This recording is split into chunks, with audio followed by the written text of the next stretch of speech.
Ассалаумағалейкум көпшілік.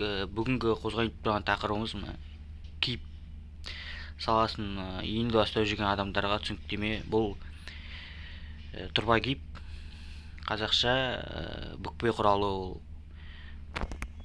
Бұл алдарыңызда тұрған 12 мм-ге және де 6 мм-ге арналған.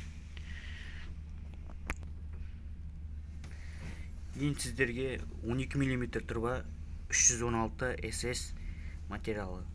Соны бүгіп көрсететін боламыз бүкпемен. Ол үшін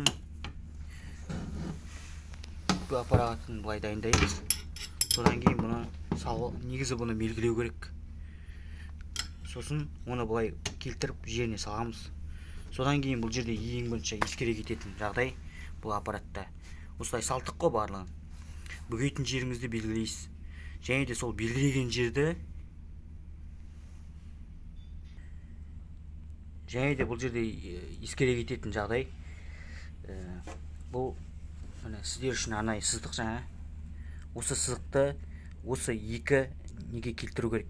R және де L деген таңба бар, соған келтіру керек бүгейтін жағы. Бұл керек жағыңызға қарата бүгейсіздер. Мысалы, керек бұл тұрбаның мына жағы сізге қажет болса, бұны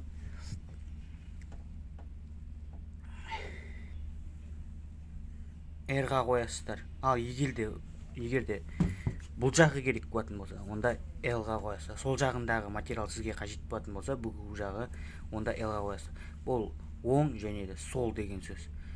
Және де бұл 45 градус сізге керек болатын болса, бұл жерге жаңа сызбаны, мына жердегі сызбаны бұл 45-ке келтіресіздер. Және де бұны былай бүгейт.